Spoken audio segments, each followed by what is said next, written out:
quels sont les bénéfices que l'on a à travailler sur soi, que l'on a à commencer une thérapie? Alors il y en a plein des bénéfices, je vais vous en citer quelques-uns. Ce qui est déjà très important, c'est en fait de pouvoir faire la paix avec soi, de pouvoir faire la paix avec sa propre histoire, avec sa famille, la famille dans laquelle on s'incarne, toute notre généalogie.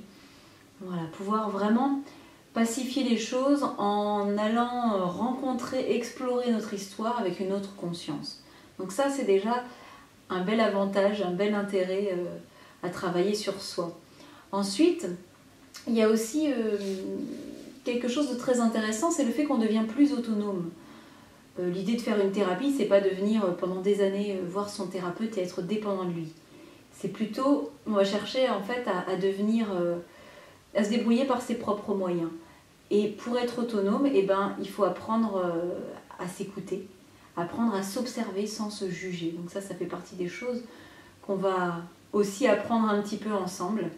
Et il y a aussi des outils qui vont être transmis lors des séances et qui vont permettre à chacun de se débrouiller aussi des fois dans certaines situations, quand on rencontre des difficultés, d'avoir de bons outils tout simples à mettre en pratique pour ne pas s'engouffrer dans la problématique, mais garder assez d'altitude pour pouvoir réagir de la façon la plus appropriée. Voilà, comprendre ce qui se joue.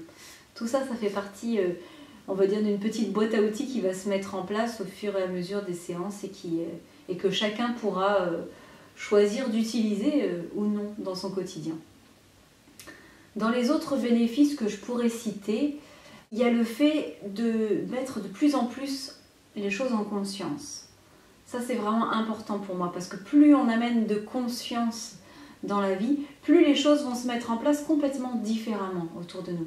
C'est un peu comme si on avait eu pendant un certain nombre d'années ou un certain nombre de mois la tête vraiment sous l'eau. Et là, eh ben, quand on met les choses en conscience, c'est un peu comme si, hop, on émerge, on sort de l'eau. Et la première chose qu'on fait quand on sort de l'eau, eh ben, c'est qu'on respire, on inspire. Donc en amenant plus de conscience dans sa vie, quelque part, on va poser l'inspiration. On va vraiment se laisser inspirer par la vie. En amenant un autre regard, en changeant de positionnement, donc en amenant une nouvelle conscience à l'intérieur de notre quotidien, tout simplement. Ça, c'est quelque chose de primordial pour moi parce que je me rends compte que ça change beaucoup, beaucoup ce qui se passe. Voilà, et ça change énormément dans notre vécu. Les autres bénéfices qu'on pourrait tirer encore, eh ben, il y a tout ce travail donc, de déprogrammation des mémoires, de certaines mémoires. Hein, il y en a certaines il y en a d'autres qu'on va garder parce qu'elles sont vraiment porteuses. Et celles qu'on sent nécessaire de déprogrammer, eh ben, on va aussi les accompagner d'un travail de reprogrammation, ou en tout cas on va amener de nouvelles décisions qu'on va poser. Ça, c'est vraiment important aussi pour nous.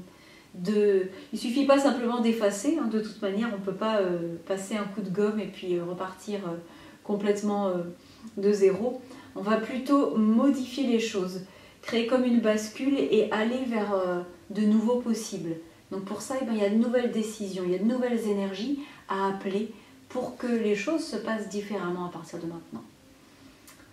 Et puis, j'avais envie de vous parler aussi de la lumière, parce que c'est quelque chose qui me tient vraiment à cœur, la lumière, tout ce travail de mise en lumière, hein, qui est en lien avec la mise en conscience.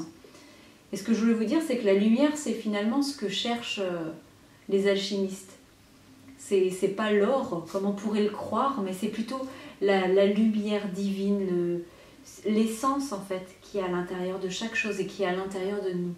Et c'est une invitation en fait à ce travail d'alchimiste, la sophroanalyse pour moi, en tout cas dans la manière dont je la pratique, c'est vraiment aller chercher sa propre lumière à l'intérieur, pour pouvoir la faire vraiment sortir au grand jour, pour qu'elle puisse s'exprimer, qu'elle puisse complètement se déployer, rayonner.